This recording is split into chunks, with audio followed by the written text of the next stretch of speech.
Hi ಎಲ್ಲ ನಮ್ಮ ಕನ್ನಡಿಗರಿಗೆ ನನ್ನ ಪ್ರೀತಿಯ ನಮಸ್ಕಾರಗಳು. ನೀವು ನೋಡ್ತಾ ಇದ್ದೀರಾ ರಾಕಿ ಟಾಕ್ ಯೂಟ್ಯೂಬ್ ಚಾನಲ್. ನಾನು ನಿಮ್ಮ ರಾಗಿ. ಸ್ನೇಹಿತರೆ, ಇವತ್ತು ನಮ್ಮ ಸ್ಯಾಂಡಲ್ವುಡ್ ನಲ್ಲಿ ಒಂದು ಸಿಟಿ ಲೈಟ್ಸ್ ಅನ್ನುವಂತ ಒಂದು ಸಿನಿಮಾದ ಮುಹೂರ್ತವನ್ನ ನಾವೆಲ್ಲರೂ ಕೂಡ ನೋಡ್ತಾ ಇದೀವಿ. ಈ ಒಂದು ಕಾರ್ಯಕ್ರಮ ತುಂಬಾ ಯಶಸ್ವಿಯಾಗಿ ನಡೆದು ಆ ಸಿಟಿ ಲೈಟ್ಸ್ ಈ ಒಂದು ಸಿನಿಮಾವನ್ನ ನಮ್ಮ ಸ್ಯಾಂಡಲ್ವುಡ್ ಸಲಗ ದುನಿಯಾ ವಿಜಯ್ ಸರ್ ಅವರ ಡೈರೆಕ್ಷನ್ ಮಾಡ್ತಾ ಇದ್ದಾರೆ. ಈ ಒಂದು ಸಿನಿಮಾಕ್ಕೆ ನಾಯಕ ನಟನಾಗಿ ನಮ್ಮ ದೊಡ್ಡ ಮನೆಯ ವಿನಯ್ ರಾಜ್ಕುಮಾರ್ ಅವರು ಈ ಒಂದು ರೋಲ್ ಅನ್ನ ನಿಭಾಯಿಸ್ತಾ ಇದ್ದಾರೆ. ಹಾಗೆ ದುನಿಯಾ ವಿಜಯ್ ಅವರ ಮಗಳಾಗಿರುವಂತ ಮೋನಿಶಾ ವಿಜಯ್ ಅವರು ಈ ಒಂದು ಸಿನಿಮಾದಲ್ಲಿ ಒಂದು ನಮ್ಮ ಕನ್ನಡ ಇಂಡಸ್ಟ್ರಿಗೆ ಪಾದಾರ್ಪಣೆಯನ್ನ ಮಾಡ್ತಾ ಇದ್ದಾರೆ. ಸೊ ನಾವೆಲ್ಲರಿಗೂ ಗೊತ್ತಿರುವಂಗೆ ನಮ್ಮ ದುನಿಯಾ ವಿಜಯ್ ಅವರ ಸಲಗ ಮತ್ತು ಭೀಮಾ ಈ ಎರಡು ಸಿನಿಮಾಗಳ ಒಂದು ಸಕ್ಸಸ್ ನಂತರ ಡೈರೆಕ್ಷನ್ ಮಾಡ್ತಿರುವಂತ ಮತ್ತೊಂದು ಸಿನಿಮಾನೇ ಈ ಒಂದು ಸಿಟಿ ಲೈಟ್ಸ್. ಈ ಒಂದು ಸಿನಿಮಾದಿಂದ ದುನಿಯಾ ವಿಜಯ್ ಅವರು ಹ್ಯಾಟ್ರಿಕ್ ಹೊಡೆಯುವಂತ ಎಲ್ಲ ಸಾಧ್ಯತೆ ಕೂಡ ಇದೆ. ಸೊ ಕಳೆದ ಎರಡು ಸಿನಿಮಾಗಳು ಸಲಗ ಮತ್ತೆ ಭೀಮಾ ಯಾವ ಮಟ್ಟದಲ್ಲಿ ಒಂದು ಸಿನಿಮಾ ಯಶಸ್ವಿ ಆಯ್ತು, ಆ ಒಂದು ಸಿನಿಮಾಗಳು ಯಾವ ರೀತಿ ವಿಭಿನ್ನ ರೀತಿಯಲ್ಲಿ ಹೆಂಗಿದ್ವು ಅನ್ನೋದನ್ನ ನಾವೆಲ್ಲರೂ ಕೂಡ ನೋಡಿದ್ವಿ. ದುನಿಯಾ ವಿಜಯ್ ಒಂದು ಕಡಿಮೆ ಬಜೆಟ್ ನಲ್ಲಿ ಒಂದು ಎಂಟರ್ಟೈನ್ಮೆಂಟ್ ಆಗಿರೋ ಒಂದು ಒಳ್ಳೆ ಇನ್ಫಾರ್ಮೇಶನ್ ಕೊಡುವಂತ ಒಂದು ಸಿನಿಮಾಗಳನ್ನ ಈ ಎರಡು ಸಿನಿಮಾಗಳನ್ನ ನಮ್ಮ ಕನ್ನಡ ಇಂಡಸ್ಟ್ರಿಗೆ ಕೊಟ್ಟಿದ್ದಾರೆ. ಈ ಒಂದು ಸಿನಿಮಾದಿಂದ ಅವರು ಹ್ಯಾಟ್ರಿಕ್ ಆಗುವಂತ ಎಲ್ಲಾ ಸಾಧ್ಯತೆ ಕೂಡ ಇದೆ. ಸ್ನೇಹಿತರೆ, ನಮ್ಮೆಲ್ಲರಿಗೂ ಗೊತ್ತಿರುವ ಹಾಗೆ ಸಲಗ ಚಿತ್ರದ ಮುಂಚೆ ದುನಿಯಾ ವಿಜಯ್ ಅವರ ಕೆರಿಯರ್ ಮುಗೀತು, ದುನಿಯಾ ವಿಜಯ್ ಅವರ ಕಳೆದೇ ಹೋದ್ರು ಅನ್ನೋಂತ ಮಾತುಗಳನ್ನ ನಾವೆಲ್ಲರೂ ಕೂಡ ಕೇಳಿದ್ವಿ. ಸೊ ತದನಂತರ ಸಲಗ ಸಿನಿಮಾದಿಂದ ಕಂಬ್ಯಾಕ್ ಮಾಡಿದಂತ ನಮ್ಮ ಸ್ಯಾಂಡಲ್ವುಡ್ ಸಲಗ ಸೊ ಆ ಒಂದು ಚಿತ್ರದಲ್ಲಿ ಆ ಒಂದು ಸಿನಿಮಾದಿಂದ ಒಂದು ದೊಡ್ಡ ಯಶಸ್ಸನ್ನ ಕಂಡ್ಕೊಂಡ ನಂತರ ಈ ಎಲ್ಲಾ ಪ್ರಶ್ನೆಗಳಿಗೆ ದುನಿಯಾ ವಿಜಯ್ ಅವರು ಉತ್ತರವನ್ನ ಕೊಟ್ರು. ಸೊ ನೋಡಿದ್ರೆ ನಾವು ಸಲಗ ಸಿನಿಮಾದಲ್ಲಿ ಒಂದು ವಿಶಿಷ್ಟ ರೀತಿಯ ಒಂದು ಕತೆ, ಭೀಮಾದಲ್ಲೂ ಅಷ್ಟೇ ಒಂದು ಡ್ರಗ್ಸ್ ವಿರುದ್ಧ ಒಂದು ಒಳ್ಳೆ ಮಾಹಿತಿಯೊಂದಿಗೆ ಎಂಟರ್ಟೈನ್ಮೆಂಟ್ ಇರುವಂತ ಒಂದು ಎರಡು ಸಿನಿಮಾಗಳನ್ನ ನಮ್ಗೆ ದುನಿಯಾ ವಿಜಯ್ ಅವರು ಕೊಟ್ಟಿದ್ದಾರೆ. ಸೊ ಕಳೆದ ಎರಡು ಸಿನಿಮಾದಲ್ಲಿ ಏನು ಒಂದು ಹೊಸ ಪ್ರತಿಭೆಗಳನ್ನ ತರ್ತಾ ಇದ್ರು ದುನಿಯಾ ವಿಜಯ್ ಅವರು. ಸೊ ಕಳೆದ ಭೀಮಾದಲ್ಲಿ ಡ್ರ್ಯಾಗನ್ ಮಂಜು ಅವ್ರನ್ನ ಇಂಟ್ರೊಡ್ಯೂಸ್ ಮಾಡಿದ್ರು.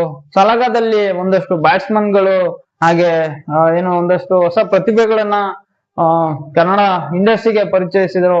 ಸೊ ಅದೇ ರೀತಿ ಈ ಸಿನಿಮಾದಲ್ಲಿ ಸಿಟಿ ಲೈಟ್ಸ್ ಅನ್ನೋ ಸಿನಿಮಾದಲ್ಲೂ ಕೂಡ ಒಂದಷ್ಟು ಹೊಸ ಪ್ರತಿಭೆಗಳನ್ನ ಏನು ಈ ಒಂದು ಈವೆಂಟ್ ನಲ್ಲಿ ಆಲ್ರೆಡಿ ಅವ್ರು ಹೇಳಿದ್ದಾರೆ, ಈ ಸಿನಿಮಾದಲ್ಲಿ ಒಂದಷ್ಟು ಜನ ಹೊಸ ಪ್ರತಿಭೆಗಳನ್ನ ತರ್ತಾ ಇದ್ದೀನಿ. ಸೊ ಅದು ರಿಚ್ ಕಿಡ್ ಆಗಿರ್ಬೋದು, ಮತ್ತಷ್ಟು ಒಂದು ಹೊಸ ಯಂಗ್ಸ್ಟರ್ಸ್ ಗಳನ್ನ ಈ ಒಂದು ಸಿನಿಮಾದಲ್ಲಿ ಇಂಟ್ರೊಡ್ಯೂಸ್ ಮಾಡ್ತಾ ಇದ್ದಾರೆ. ಸೊ ಹಾಗೆ ಈ ಒಂದು ಚಿತ್ರತಂಡ ಒಂದು ಪೋಸ್ಟರ್ ಅನ್ನ ರಿಲೀಸ್ ಮಾಡಿದೆ, ಸಿಟಿ ಲೈಟ್ಸ್ ಅನ್ನುವಂಥದ್ದು. ಸೊ ಅದು ಏನೋ ವಿನಯ್ ರಾಜ್ಕುಮಾರ್ ಮತ್ತೆ ಮೋನಿಶಾ ವಿಜಯ್ ಅವರ ಒಂದು ಪೋಸ್ಟರ್ ನ ರಿಲೀಸ್ ಮಾಡಿದೆ, ಟೈಟಲ್ ಪೋಸ್ಟರ್ ನ. ಸೊ ಆ ಒಂದು ಪೋಸ್ಟರ್ ಹೇಳ್ತದೆ ಈ ಒಂದು ಸಿನಿಮಾ ತುಂಬಾ ವಿಭಿನ್ನವಾದ ಕಥೆ ಇದೆ ಅಂತ. ಸೊ ಈ ಒಂದು ಸಿನಿಮಾದಲ್ಲಿ ಆ ಪೋಸ್ಟರ್ ನಮ್ಗೆ ಕ್ಯೂರಿಯಾಸಿಟಿಯನ್ನ ಹುಟ್ಟಿಸಿದೆ. ಸೊ ಈ ಒಂದು ಸಿನಿಮಾದಲ್ಲಿ ವಿನಯ್ ರಾಜ್ಕುಮಾರ್ ಅವರು ಸಹ ಒಂದು ಅದ್ಭುತವಾದಂತ ಕಲಾವಿದ. ಸೊ ಹಾಗೆ ಮೋನಿಶಾ ವಿಜಯ್ ಅವರು ಈ ಒಂದು ಸಿನಿಮಾದಿಂದ ನಮ್ಮ ಕನ್ನಡ ಇಂಡಸ್ಟ್ರಿಗೆ ಪಾದಾರ್ಪಣೆಯನ್ನ ಮಾಡ್ತಿದ್ದಾರೆ. ಸೊ ಈ ಒಂದು ಚಿತ್ರತಂಡದಲ್ಲಿ ಸಾಕಷ್ಟು ಕಲಾವಿದರು ಆಲ್ರೆಡಿ ನಾವು ಈವೆಂಟ್ ಅಲ್ಲಿ ನೋಡಿದ್ವಿ.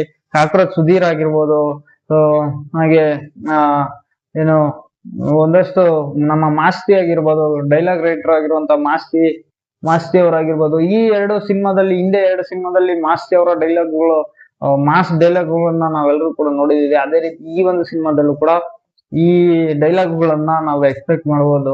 ಹಾಗೆ ಸಲಗ ಮತ್ತು ಭೀಮಾ ಸಿನಿಮಾದಲ್ಲಿ ಏನು ಒಂದು ಸಾಂಗ್ ಅಲ್ಲಿ ಒಂದು ಡೆಡ್ಲಿ ಕಾಂಬಿನೇಷನ್ ಮೂಲಕ ಸಾಂಗ್ಗಳು ಯಾವ ರೀತಿ ಅಂದ್ರೆ ಡಿಫ್ರೆಂಟ್ ಟೈಪ್ಸ್ ಆಫ್ ಸಾಂಗ್ಗಳನ್ನ ನಾವೆಲ್ಲರೂ ಕೂಡ ನೋಡಿದ್ವಿ. ಅದು ನಮ್ಮ ಚರಣ್ ರಾಜ್ ಮ್ಯೂಸಿಕ್ ಡೈರೆಕ್ಟರ್ ಚರಣ್ ರಾಜ್ ಅವರು ಕೂಡ ಈ ಒಂದು ಸಿನಿಮಾ ತಂಡದಲ್ಲಿದ್ದಾರೆ. ಸೊ ಈ ದುನಿಯಾ ವಿಜಯ್ ಸರ್ ಮತ್ತೆ ಚರಣ್ ರಾಜ್ ಈ ಕಾಂಬಿನೇಷನ್ ಡೆಡ್ಲಿ ಕಾಂಬಿನೇಷನ್ ಅಲ್ಲಿ ಮತ್ತೆ ಒಂದಷ್ಟು ಸೂಪರ್ ಹಿಟ್ ಸಾಂಗ್ಗಳನ್ನು ನಾವು ಈ ಸಿನಿಮಾದಲ್ಲಿ ನೋಡಬಹುದು. ಇನ್ನ ಒಂದಷ್ಟು ಕಲಾವಿದರು ಈ ಒಂದು ಇವೆಂಟ್ ಗೆ ಬಂದಿದ್ರು, ಲೈಕ್ ಉಮಾಪತಿ ಗೌಡ ಅವರಾಗಿರ್ಬೋದು, ಹಾಗೆ ಸತೀಶ್ ನೀನಾಸಂ ಅವರಾಗಿರ್ಬೋದು, ಮತ್ತೆ ಇನ್ನು ರಾಘಣ್ಣ ಅವರು ಈ ಒಂದು ಸಿನಿಮಾಗೆ ಕ್ಲಾಪ್ ಮಾಡಿದ್ದಾರೆ. ಸುಮಾರು ವಿಭಿನ್ನ ಒಂದು ಟೆಕ್ನಿಷಿಯನ್ ಟೀಮ್ ತುಂಬಾನೇ ಚೆನ್ನಾಗಿದೆ. ಹೊಸ ಹೊಸ ಪ್ರತಿಭೆಗಳನ್ನ ಈ ಸಿನಿಮಾದಲ್ಲೂ ಕೂಡ ನಾವು ನೋಡ್ಬೋದು ಅಂತ ಹೇಳ್ತಾ, ಸಿಟಿ ಲೈಟ್ಸ್ ಚಿತ್ರತಂಡ ಇವತ್ತು ಮುಹೂರ್ತವನ್ನ ಕಾರ್ಯಕ್ರಮ ಯಶಸ್ವಿಯಾಗಿದೆ. ಸೊ ಅದೇ ರೀತಿ ಈ ಒಂದು ಚಿತ್ರಕ್ಕೆ ಯಶಸ್ವಿಯಾಗ್ಲಿ, ಒಳ್ಳೇದಾಗ್ಲಿ. ಬರೀ ಈ ಒಂದು ಸಿನಿಮಾ ಮಾತ್ರ ಅಲ್ಲ, ಲ್ಯಾಂಡ್ ಲಾರ್ಡ್ ಸಿನಿಮಾ ಕೂಡ ದುನಿಯಾ ವಿಜಯ್ ಅವರು ಆಕ್ಟಿಂಗ್ ಮಾಡ್ತಾ ಇದಾರೆ. ಜಡೇಶ್ ಕೆ ಎಂ ಪಿ ಅವರ ನಿರ್ದೇಶನದಲ್ಲಿ ಮೂಡ್ ಬರ್ತಾರಂತ ಈ ಒಂದು ಸಿನಿಮಾ ಕೂಡ ಯಶಸ್ವಿಯಾಗ್ಲಿ. ಬರೀ 2 ಸಿನಿಮಾಗಳು ಮಾತ್ರ ಅಲ್ಲ, ನಮ್ಮ ಕನ್ನಡದ ಎಲ್ಲಾ ಚೆನ್ನಾಗಿರುವಂತ ಒಳ್ಳೆ ಸಿನಿಮಾಗಳು ಎಲ್ಲವೂ ಕೂಡ ಒಂದು ಸಕ್ಸಸ್ ಅನ್ನ ಕಾಣ್ಲಿ ಅಂತ ಹೇಳ್ತಾ, ಈ ವಿಡಿಯೋ ಇದು ಇವತ್ತಿನ ವಿಡಿಯೋ ಆಗಿತ್ತು. ಸಿಗೋಣ ಮುಂದಿನ ವಿಡಿಯೋದಲ್ಲಿ. ಜೈ ಹಿಂದ್, ಜೈ ಕರ್ನಾಟಕ ಮತ್ತೆ.